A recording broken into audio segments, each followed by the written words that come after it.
Hey there, it's Nick. And it's Leah. Real quick thing before we get going. Did you know that we have a new benefit on Patreon? I did know. Yes. So if you want an ad-free version of our show, you, of course, can continue signing up for Wolves Plus exclusively on Apple Podcasts. But you can now get the same benefit when you join us on Patreon as a moon howler or higher. A moon howler.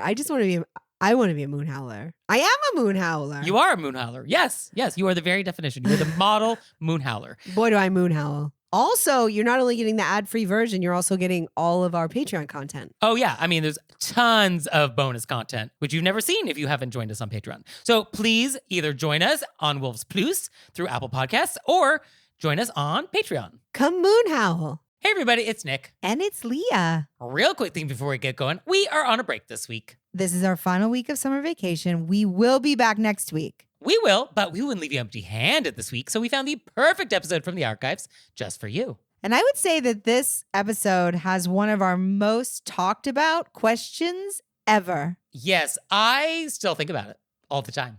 It just comes out of the blue. Sometimes I'll be thinking about this. Me too. I also have people randomly DM me about it. Mm-hmm. Also, I'm pretty sure we met this person. We did, yes. So when we had a live show in DC, this person showed up, and it was like seeing a celebrity. It was like seeing a celebrity. It was kind of amazing. Yeah, they say never meet your heroes, but I'm glad I did. Me too. And when I say I'm pretty sure we did, I knew we did. I was just trying to tease it out. I wrote the question. Both Nick and I were like, ah! So that's amazing, and that would be enough. That would be enough for this bonus episode, but then there's all these other amazing questions too. So get in there, enjoy. And we'll be back next week with an all-new episode, and it's just 1 week. You will be fine. We are emotionally torn, but you guys are doing okay. I'm actually fine. But I'll be delighted to bring you an all-new episode next week. But for now, let's start the show. Let's get in it. Hey everybody, it's Nick Layton. And it's Leah Bonema. And we got so many great questions from you all in the wilderness. Ow! That we have a bonus episode. So here we go. Our first question is, quote, recently, my dad turned 70. In order to celebrate this milestone, I decided to throw him a surprise birthday party. I live several states away, so I coordinated with my mom and siblings so he wouldn't even know I was flying in. I was very excited. The night of the party, everything went smoothly. My dad was completely surprised, the catered food was delicious, and the group of about 35 guests were having a great time. When it looked like people were starting to wind down their dinners, I went into the other room and pulled out the birthday cakes out of the refrigerator to put candles in them. I got 3 round cakes, each one a different flavor, rather than a large sheet cake because I wanted to accommodate people having different tastes. And my sister-in-law suggested that me and my 2 siblings each carry 1 cake out to my dad. What a cute idea! I was about to light the candles and waited for my 2 brothers to come help me carry the cakes when a guest I didn't know came in and asked if she could have a slice of cake to go. I looked up and said, "Oh, we're just about to light the candles and sing, so just give me a minute and then sure." She replied, "Yeah, we really have to go," and she stood there expectantly. Her husband then walked in carrying their baby and added, "It's about to start raining and we're parked down the street, so we need to get going." I think I blinked a few times in silence and then quietly said, "Sure." She then added, "Can you make it a big slice?" Now, having an out-of-body experience, I sliced off a quarter of the cake, shoved it onto a plate, and handed it to them. To try to minimize the tension on the whole situation, I quickly lit the candles and handed each sibling a whole cake so that I would be the one to carry out the cut cake. I tried to hide the cut portion while carrying it into the room, but other guests definitely noticed a big chunk missing. So my question is, what? Do weather conditions ever negate the fact that a birthday cake is unsliced? And is there ever a scenario where it's okay to ask for a slice of cake before it's presented to the guest of honor? I wrote underneath it in big letters, no. Yeah, I mean, I love this. I am sorry that this happened, but I'm so delighted that this ended up in my inbox. This was real fun. I mean, what is wrong with people? What is wrong with the idea that you would make something about you to demand uncut cake be cut? Yeah. So you can leave early. Yeah. I mean, something's broken. Something is broken. Something is broken inside of you if you think that's a thing that should happen.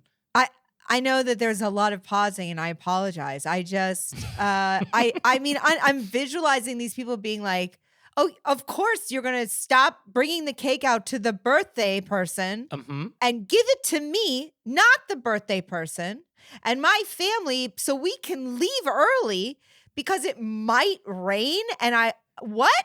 So leave. You don't get the cake. Oh, and actually, can we have a big piece? Can we have about half of that cake, please?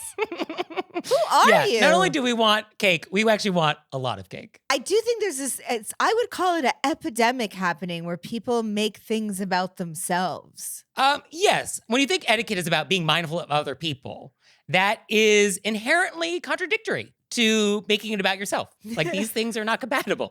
So yeah, this is a real problem. It's like you should be embarrassed to say this. Yes, this is embarrassing.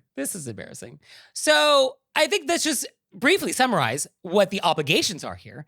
A host gets to decide when things are served. That is part of the privilege of being a host. You get to pick when things are served. And so if you say that, oh, this cake will be served after the birthday boy sees the cake and blows out the candles, then that's what it is. The host gets to decide this. That is also how it is traditionally done in the United States. That is what I think most everybody would expect to have happen. I don't think there's a tradition of cutting cake before blowing out candles. I can't even imagine going out to somebody. Visually, obviously, they're prepping the cake to bring out to the birthday boy. Yes. It's clearly that's what's happening. To walk in and be like, hey, can I get a slice first? Already is shocking. And then to have the hostess say, oh, actually, we're just lighting it and bringing it out. We're going to sing. And then you to go, no, doesn't work for me. Right? Yeah, it's not a negotiation. Now, what I wanted our host and our letter writer to say was, oh, unfortunately, it won't be possible to cut the cake until my father has seen it. And just, that's what it is. And I think you could have said that in a polite way, but just firmly. I don't think we needed to actually acquiesce here. No, but I do think that our letter writer was shocked. And sometimes when it's just in complete shock, you're not ready. I know how we got here, but I think that would have been the thing to say. And then you could add, oh, I do hope you'll be able to stay for that, but I totally understand if you need to dash before the rain. And it's like, it's your choice. Yeah. It's your choice. You can have cake or you can be dry.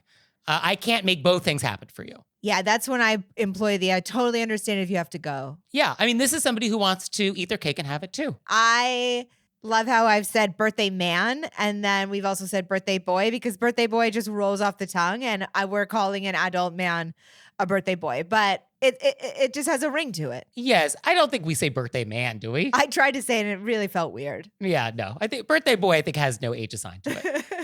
So, yeah, I mean, these are bad people. These are bad people. I guarantee you they're like this across everything in their life. Oh, yeah. No, this is not isolated at all. So what I want for anybody listening is that when you are shocked in a situation like this, you do not always have to say yes to unreasonable requests. No is allowed. You can say no. And I think we just have to practice saying no when we're shocked. I think it just takes practice. And you just have to give it a beat and be like, that was unreasonable. I do not have to agree to this. No, unfortunately, it is not possible. And I think you can practice lots of fun different no's, like, no. Yeah. All right, well, let's practice, Leah. Hey, Leah, I just bought these Q-tips from CVS, and I actually opened it, but actually I need you to return them for me. Can you please return this opened box of Q-tips to CVS? And get a manager involved if they say no. No. No, I can't do that. Which I know is not that we're saying that's not possible at this time.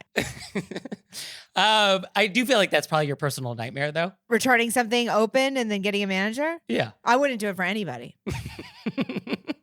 So being able to say no in that situation, very useful for you. Yeah. I mean, I wouldn't even say it that nice. I would say it's something, I mean, then that's just a way I'd be like, I'm not even going to say what I would say because this is not an appropriate show for it, but I would be like. All right, so we have to practice. It would be like, no, I can't. I'm uncomfortable doing that, but you're welcome to take your ear cleaners in yourself. Okay.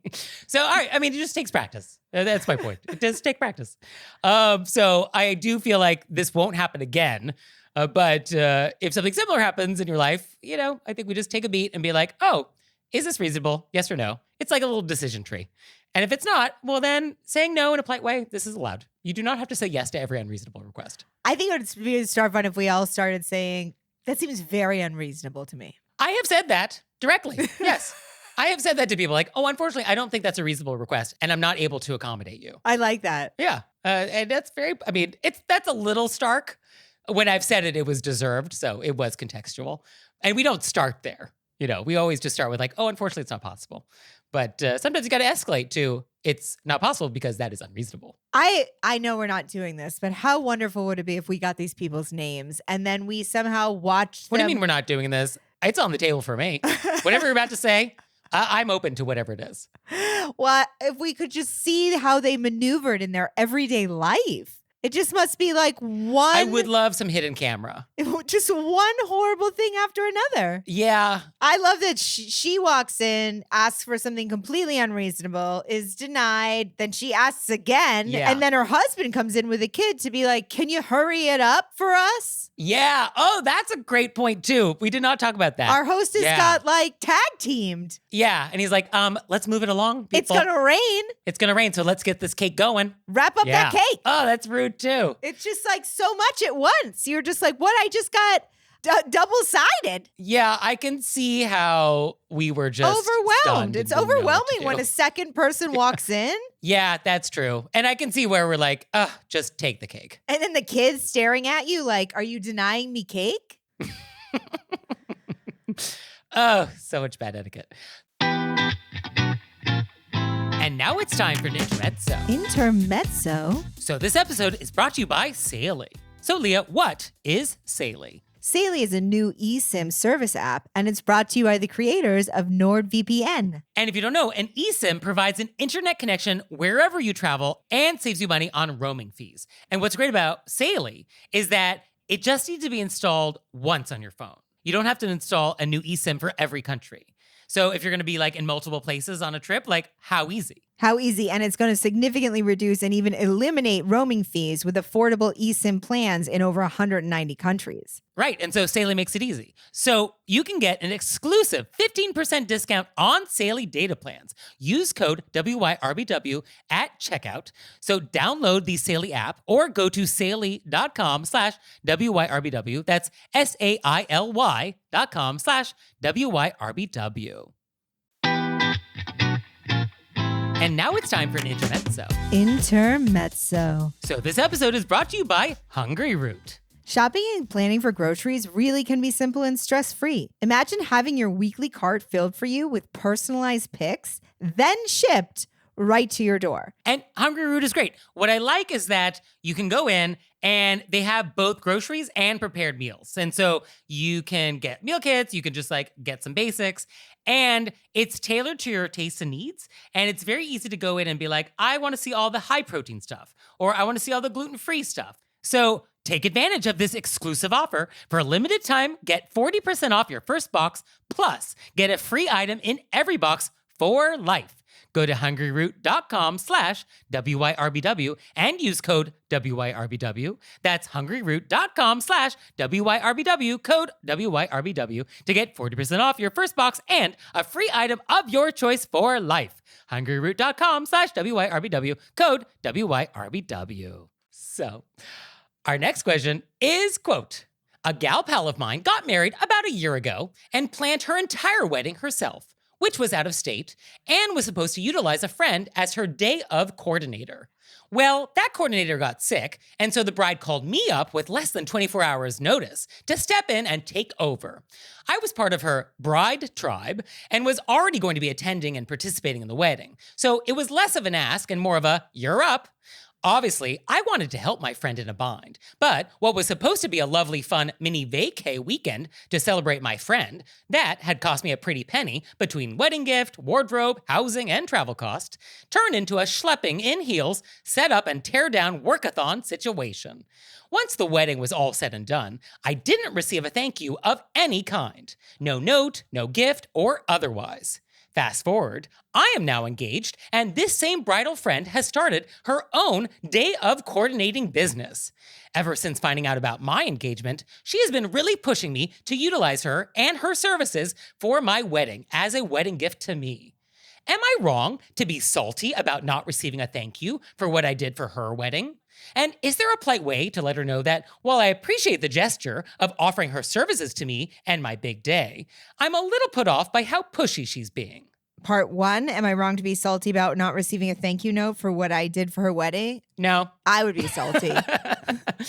Yeah, I mean, how ungrateful. How ungrateful. And you worked the wedding. And you paid to work the wedding. I would have thought that person would say, hey, I really appreciate you stepping in. Let me help with some of your costs of travel. I know you didn't get to relax at all. Something. Or, thank you so much for helping make my day a success. I appreciate it. I mean, I'll take that as a baseline. I mean, unbelievable. This friend is basically taking you for granted. That's what this was. I feel like it's a little more than even taken for granted. Yeah, I mean, that does sort of minimize, I think, what has happened. I mean, I guess that's one component of what has happened. Because it's just assuming that, of course, you're going to basically schlep tables and heels for me for 9 hours. And, like, of course, you'll do that for me. And, like, that's expected. And that was actually your obligation. And so no thank yous required because that's just your job, I guess. I do not like it. It's not good. It is not good. So, yeah, you're right to be salty. No problem. And I think part 2, is there a polite way to let her know that while I appreciate the gesture of offering her services, I'm a little put off by how pushy she's being. I think you could say that exactly. Thank you so much. I'm not ready to make a decision about this. I appreciate the offer. I'll think about it. Yeah. Although I actually think it would be better for you to actually make the decision of who you will be working with, if anyone, to say like, thank you so much. I'm all set for my big day, but I really appreciate you offering. Because then no follow-up is required. I feel like our letter writer hasn't made their decision yet. Well, I would make that real quick. So you think she should not work with her? I mean, that's not up to me. I mean, I feel like if you want to work with her, then okay. I'm not getting the sense that we want to hire this person. Well, I feel like they haven't decided. I could be reading that wrong. Because maybe they're thinking, well, I did it for her. She did it for me. Maybe that will even steven it out. Oh, I guarantee you that this friend is not going to be volunteering her services. You will have to pay this person. It says, as a wedding gift to me. Oh, as a wedding gift. Oh, how nice. I feel like if you want to use her and have it as a wedding gift, I think you should tell her that you have feelings about how it went down at her wedding. That way you don't harbor it. Okay. Oh, we would want to tell her why we're not going to hire her? I don't know. No, that's if you decide to hire her. Oh, if you decide to hire her, you'd want to have a little heart-to-heart about like, hey, just P.S., I don't want something to go down like that again. I guess when you say it that way, it seems weird. But I feel like if you don't tell her and you do hire her, then I feel like you're just going to be thinking about it the whole time. Yeah, I mean, the opportunity to say that you were upset was after a sufficient amount of time for a thank you to have come from this person and you didn't get it. That's when you would reach out and be like, hey, beautiful wedding. I just wanted to say that I was a little upset that I did not seem to get any thank you from you for what I did for you. And I was just wanted to talk to you about that. Like, I think there was an opportunity for that conversation. I guess you could still have that conversation. But it's sort of like the more time that passes, you know, that gets a little harder. Well, it's not for us to decide, but would just be working with somebody else. That way you don't have to think about it anymore. Right. That's why I think just like decide to work with somebody else, lock that person down. And that way you could just tell this friend like, hey, oh, thank you so much. But actually, I've already got this like worked out, but really appreciate it. Can't wait to see you. And just like, leave it at that. And also, if they don't show up day of and you're there, I'll have you do it. And then you can do it for free and I won't mention it to you later or ever say thank you. Does that seem good? Well, there is an etiquette 2.0 version that is very advanced. And I hesitate to even mention it because mention it. You really gotta land it if you're gonna do it. And it really has to be done with care and in the right hands. But what you could say is that, oh, thank you so much for your offer. I really appreciate it. But on my big day, I would never dream of making my friends work, especially in heels. And so I just want you to come to my big day and enjoy yourself as a guest. I want to fall on the floor, arms out, chalk outline, throw up the caution tape. So you could go that direction, but you really have to land it and have very good plausible deniability about the tone you just used. That it's not about her wedding. No, whoa, really? Oh, right, there was your wedding. Oh, yes, of course. Oh, I totally forgot all about that. No, I'm just talking about my big day. You'd really have to land it. But that would feel very satisfying if you could. inside my throat feels sweaty. I mean, what if I mean, it works. You could be like, hey, I really don't want any of my friends to have to work on my wedding. I just want you to be there. Yeah. I mean, real tricky to land that. But if you could, I do like that approach. But then you're knocking 1 and 2 off your list. Yeah. I guess it comes down to, because I read it as if you were still thinking about having her be the person.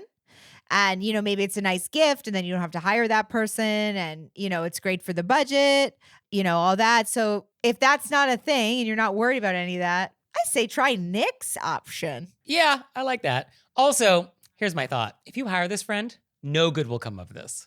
Something will go wrong. You will have no recourse. It feels like it's problematic. I'm also feeling that way. But congratulations. Yes, congratulations on your big day. And it should be about you, not your friend telling you who should be working what. Yeah. So good luck. Keep us posted. I'm thrilled for you. So our next question is, quote, my mother is dear to us all, but we have a problem. Anytime we eat all together, she eats so slowly that there are 6 people sitting for 30 or more minutes waiting for her to finish. My family wants to get on their way after eating, but I insist that is rude and we all wait and wait. What is the time limit for someone to finish their meal? Or is there one? I feel like how I would handle this may not be what the etiquette thing is. Oh, how are you going to do this? What we don't want to have happen is that nobody wants to eat with mom anymore because it's taking too much time. So people just stop showing up. Right. And we don't want mom to eat faster than she normally eats. So I think we can reasonably say, hey, love eating with you. I know you love to eat slowly. After about 30 minutes, we got to go. I don't think that's a problem. Okay, interesting. I think that's going to make her feel self-conscious about this, though. She knows. Everybody's sitting there done eating.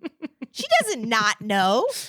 My first thought is that we need to basically not let her talk during dinner so that she is only eating.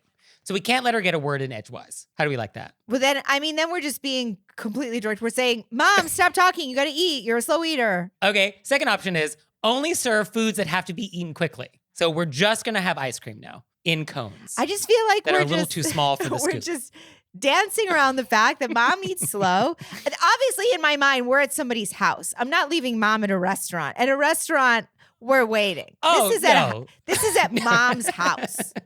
Can you imagine? We're out to dinner, be like, all right, See bye. I'm gonna leave. I left my mom at Applebee's. Bye. Now, I actually think the etiquette answer, and I think Miss Manners was asked about this some years ago. I seem to recall some similar question. And what I think she said is that someone should stay with her, but other people can be excused.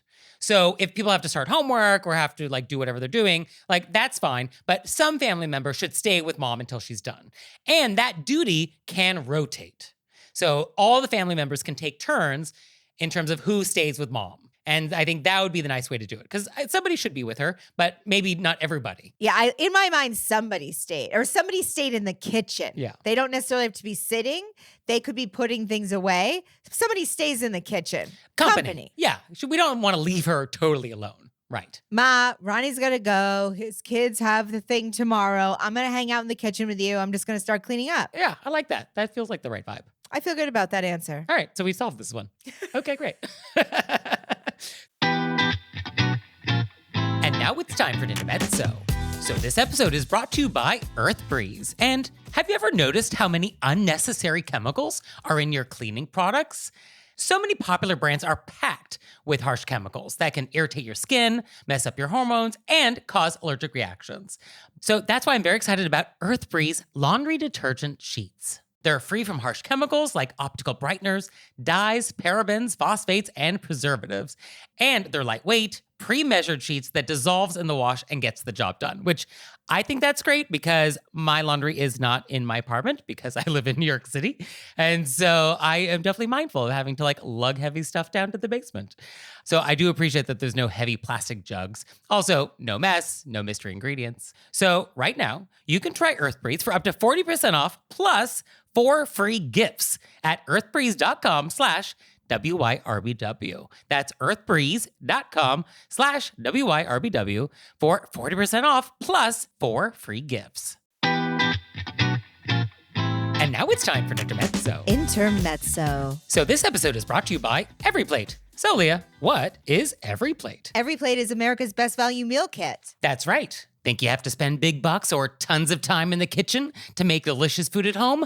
Think again. When you use EveryPlate, you get restaurant-level deliciousness week after week with recipes like crispy buffalo ranch chicken and cheesy Mexican street corn hash. And this week I had the Turkish spiced chickpea and basmati bowl with pickled cabbage, cucumber salad, and red pepper hummus.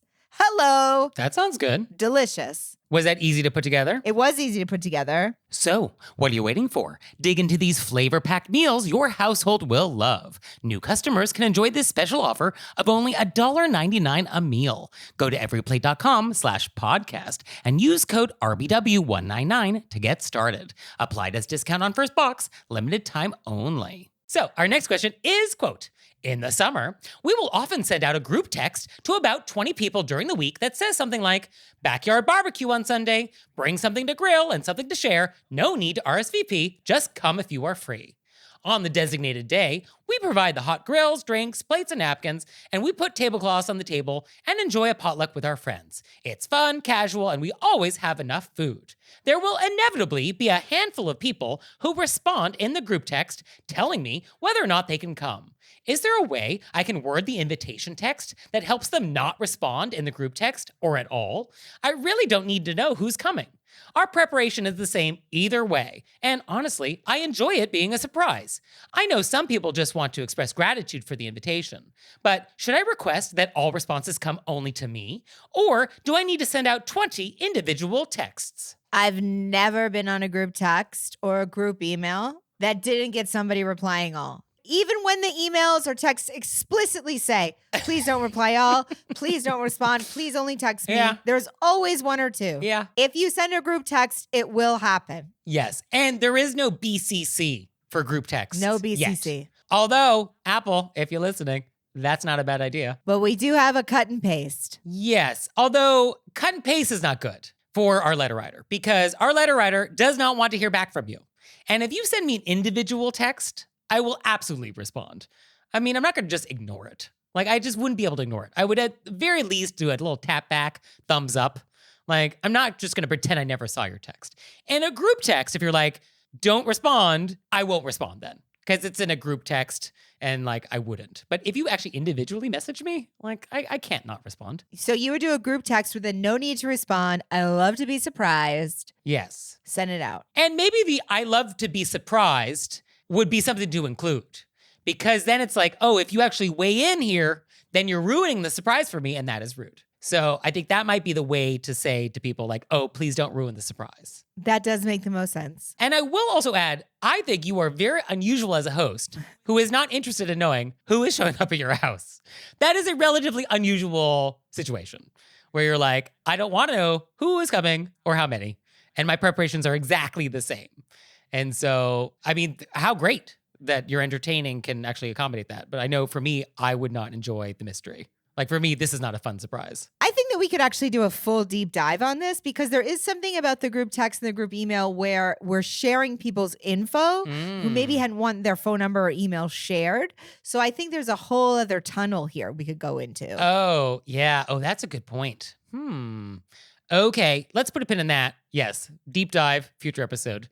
And for this then, then maybe the individual texts are better, cut and paste, and be like, don't tell me if you're coming. Let it be a surprise. And maybe say that in the individual text so that they won't tell you. And maybe that's the way to do it. And at least that way, you know the responses will only come to you. That's true. You won't have to burden the group. Okay, so I think we gave a lot of different possibilities here. Hopefully one of them will work for you. One of them feels right for you. Yeah, I think since we gave all the options. Since we gave all of the options, hopefully one of them works. One should work. Sure. So our next thing is a bonkers etiquette story. And as you may recall, I have been requesting your most bonkers etiquette story for a segment we call Bonkers. So here's one. It is, quote, I recently stopped at my local pharmacy to pick up a few things. As I'm checking out, the cashier, upon scanning my prenatal vitamins, looks up at me and excitedly asks, "Are you pregnant?" I was shocked because I thought we lived in a society where we don't ask people that. And I am not, nor do I look pregnant. I simply said no. But apparently, she wants to delve deeper and asks, oh, are they for a friend? I say no again. And she keeps asking questions, as if I owe a complete stranger my medical and personal history, all with other people waiting in line behind me. I made excuses and finally left, but it made me very uncomfortable, especially since I'm going through fertility treatments and have been unsuccessful so far. I wish I would have just told her it was none of her business, but I was taken off guard. Seriously, who asked this? And why should a cashier comment on any purchase, especially at a pharmacy? For sure rude. For sure rude. I mean, Hashtag FSR. Unbelievable. just for clarification, we do not ask about pregnancy. Yes, we do live in a society where we do not ask this. Yeah, that's the world we live in. I had a whole joke about this that I used to do because it makes me so angry. And it's really unbelievable how much people ask. And Yeah. it's sort of like, are you not thinking about, Anyone else? A, it's not your business, but B, it's such a complicated issue. And as our letter writer, a lot of people struggle with getting pregnant. Some people don't. There's so many issues on the other end. It's a heavy laden topic, and you're just asking as if it's your business. It's unbelievable to me. Yeah, I mean, it is shocking that I feel like it's very well known, this etiquette rule. I feel like this is a very well known one. I would think so too, but it happens so much.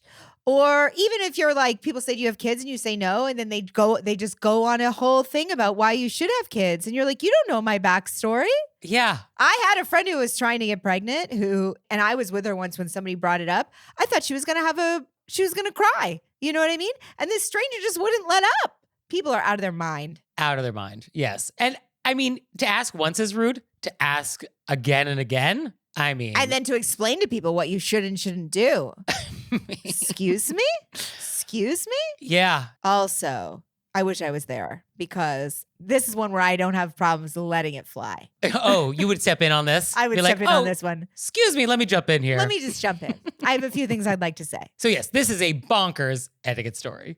Bonkers. Totally bonkers. So thank you for sharing it with us and the world. As a reminder, don't do this. Please don't do this. For real, thank you for sharing because I think this happens to so many people and it upsets them and hurts their feelings. And it's good to get it out there so we can tell people, don't do it. And if this has happened to you, you are not alone. You want to say to people, oh, let me get my doctor on the phone so we can talk about my medical records. Is that what you're... Let's do a conference call. Yeah, would that work for you? Yeah, I mean. So, do you have bonkers etiquette stories for us? Or a question? Or a vent? Or a repent? We'll take it all.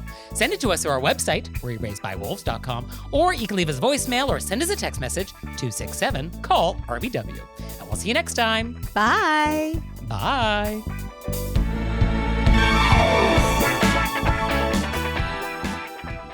Oh, Leah, one more thing. What? Have you signed up for Patreon yet? I have. Me too. You out there, have you signed up for Patreon yet? No? Well, go to our website, wereraisedbywolves.com, click on monthly membership, check it out, because we would really appreciate it if you'd support our show. We love your support. We would. So please do that, and we'll see you next time. Bye. Bye.